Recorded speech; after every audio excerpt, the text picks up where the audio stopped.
Hello everyone, welcome to Peach on Earth Tarot. Today I'm going to be doing a reading for Aries. Now normally I say that the reading is for like anyone who has Aries in their chart or crosswatchers, and while that is still true, I am being called to point out that it's mainly for the typical sun, moon, and rising, Venus if it's a love reading, but then also specifically North Node.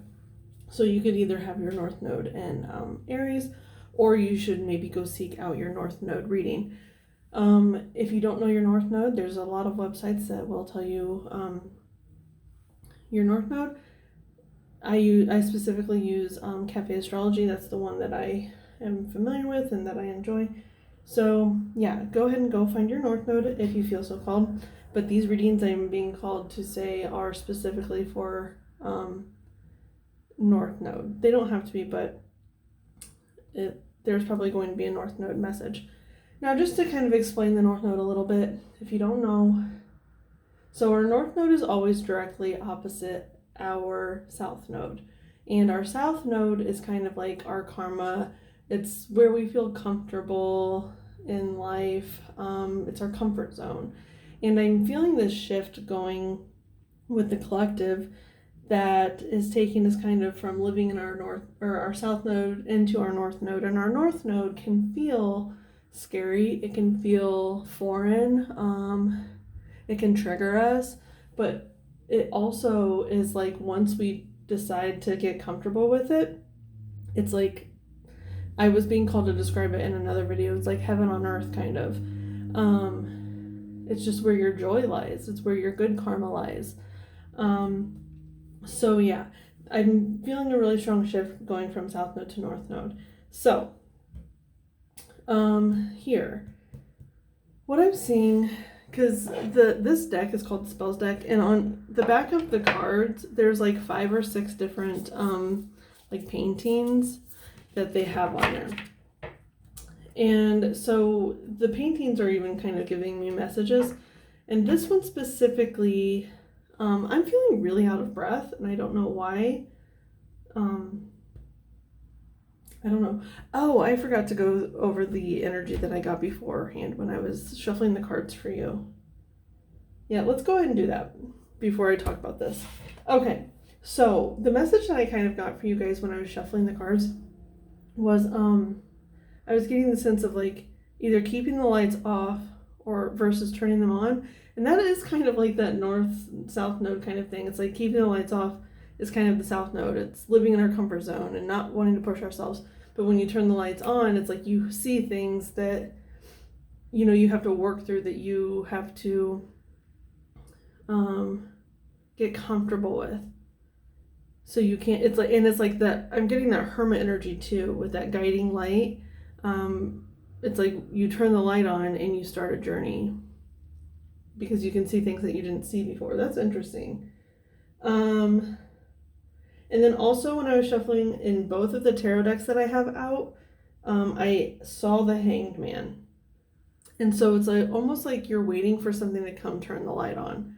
It's like you're waiting, and you might not even know you're waiting, but you're waiting for this light to get turned on. And then I got the deja vu thing a lot too, which is going to come into this picture here.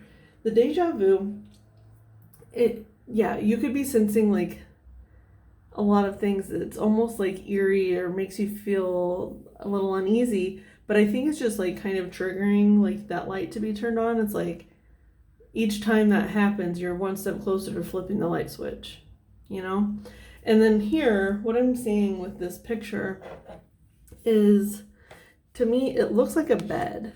And like this is the headboard and this is the bed. And then this is even like excuse me one second. This is even like the side table or the nightstand.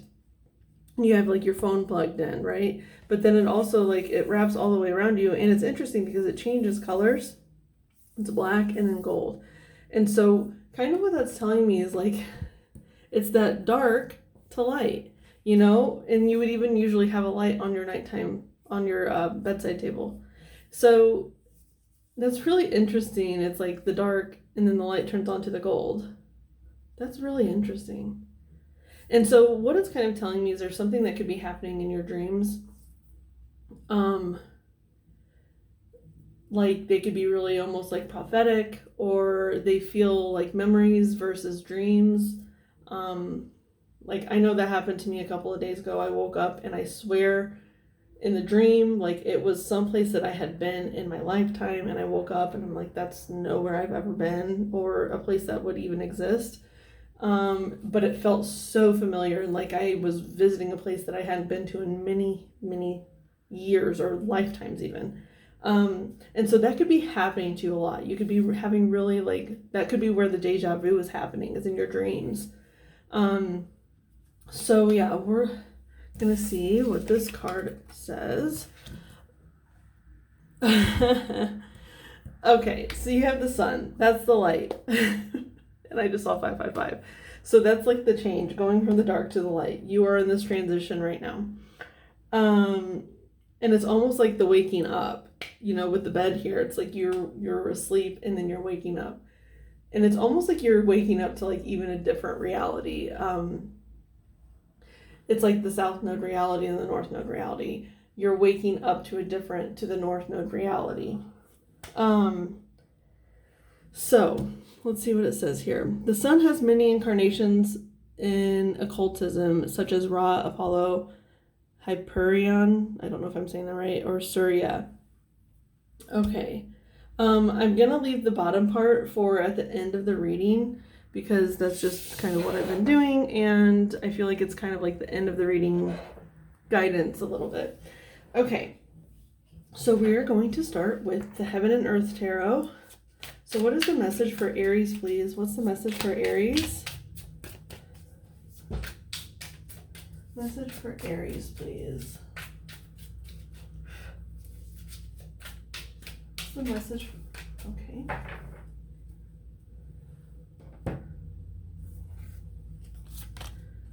We have the 10 of Wands, oppression, and then the 6 of Swords, earn success. Okay. Yeah, because the earned success, the 6 of Swords, it talks about leaving behind like tumultuous situations and moving on to calmer waters. And the oppression is, you know, it's where you've been. It's that South Node. The burdens that we carry, the karma that we have to pay. But the 10 represents ends. Like you've been doing this and now it's ending and you're moving on to something much smoother, much more in tune with yourself, with who you are. Okay, I kind of want to keep going with the Heaven and Earth Tarot. Where is Aries headed here in this 6 of Swords? Where are they headed? What are their calm waters? What are their calm waters?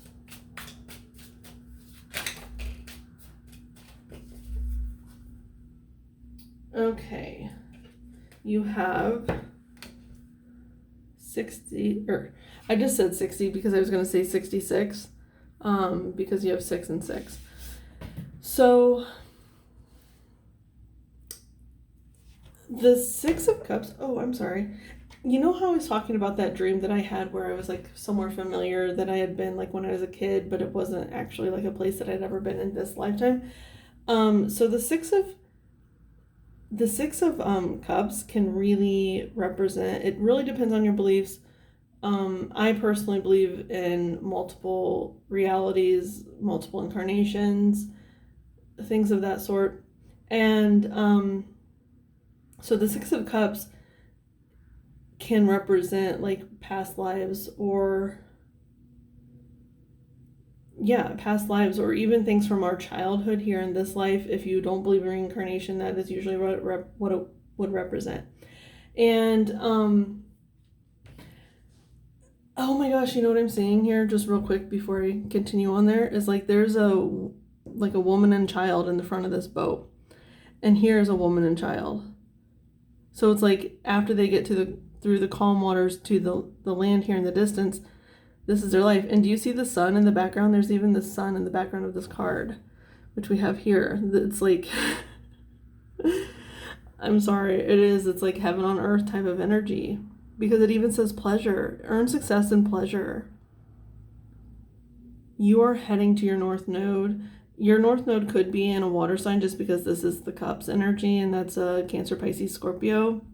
It doesn't have to be, but I'm just saying that because we have the Cups here, but then also I'm getting that fire energy, which is Aries, Leo, and Sagittarius because of the sun. But mostly Leo the sun represents Leo, so it could be North Node Leo. Does not have to be. So anyway, you're heading towards your pleasure. And so what it is, it's almost like, okay, when you're a kid, this comes up for me so much when I see the Six of Cups card. When you were a kid, you probably wanted to be something, right? And then the world got its hands on you, which is this Ten of Wands energy. And so you carried all these burdens. You lived a life that didn't necessarily resonate with you because that's what you were told was important to do. And you left behind your dreams that you had when you were a child.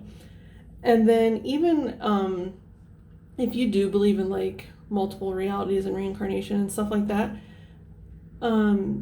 it can even be like when we are kids, we are drawn to things specifically because they resonate with us from another reality. And we kind of remember it, you know, in its own way, like deja vu type of way, we remember it. And I think maybe with these dreams things, the deja vu dreams, you could maybe be being triggered to remember things that you enjoyed when you were a child, or even in past lives, because it does feel like past lives as well. You're remembering things that brought you joy. And so, you know, it's robbed from us, right? And we go on this path that is told we're supposed to go on versus what we truly feel in our hearts, okay? So that is coming to an end. That's the South Node. It's finally coming to an end. You're leaving it behind. You're moving on.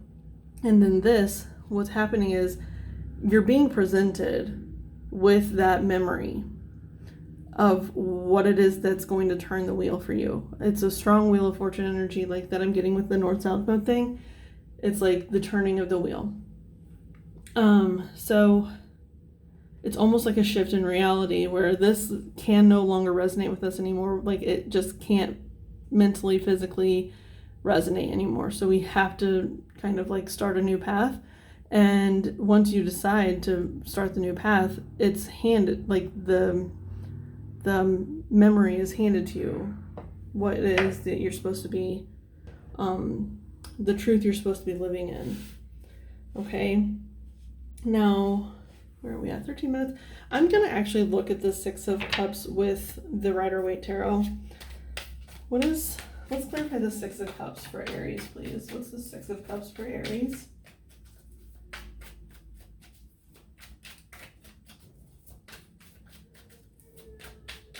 What's the Six of Cups for Aries?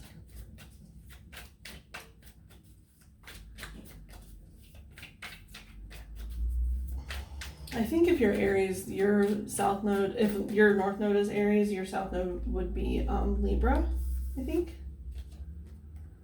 Okay, so, oh gosh, look at this. We have Justice. I love that. I'm hearing the number 611 just because it's the 6 and the 11 here. But anyway, so the Justice, oh my gosh, and we have Death here too. So it definitely feels like a reality shift. It's with this Death card and the Justice card. It's like finally we're seeing clearly like how we should be living our lives. And it's like giving yourself a life in a fair and just manner because you're allowing yourself to live in your own authenticity and your own truth. That it's like, it's a fair and just, it's not just fair and just to yourself, but to the world as well, because you're in your role that you're supposed to be partaking in, you know, like that's how you lift up the vibration of the earth, is by living in your truth. When we don't live in our truth, it holds the vibration down. So that's how you, like when you heal yourself, you heal the world. That's how it works. So it's fair and just for yourself and for everyone. And not even just the people in your vicinity, but just like everyone, the whole earth. Okay, so let's look at the Sun card. Your reading is probably going to be really short. Says the sun has many incarnations. Oh, I already read that part. So maybe even look up the Ra, Apollo, Hyperion, and Surya. Those might resonate with you. Those stories might resonate with you. And it's almost like I know that it's mythology, but it's almost like, why is it mythology, right? Is it because people have had those types of deja vu dreams and memories that they came up with these stories? Like, where did they come from, right? And so it's almost like you could have been one of these in your past reincarnations, you know? So, oh, it even says incarnations. So it's almost like you're just another incarnation of the sun. I love that. If that resonates with you, if the sun energy resonates with you. The rays of solar deities bring us vitality, health, attraction, radiance, and renewal. Wake at dawn to greet the sun and stand near a window or outside, anointing yourself with frankincense, orange, or copal oil. Recite, O sun, you bring warmth to our soul, energy, and bones. Arise in me and bestow your golden rays of strength. Visualize the sun inhabiting your cells, entering the crown of your head and reaching all the way to your feet. Repeat this chant 3 times, stretching out your arms as you soak up the sun's nourishment. Write down any illuminating thoughts in your book of shadows. I love that. I'm going to hold it up. If you guys want to screenshot it, you can. But yeah. Aries, this has been your reading. I hope it was helpful. It's really beautiful and profound. I hope it resonates, and I hope that that you can move into this calm waters, into your pleasure center, into living in a just way for yourself and therefore the world. So I thank you for being here. I thank any of your guides for being here, any of my guides that were present from the bottom of my heart. Thank you so much, and I'll see you soon. Bye.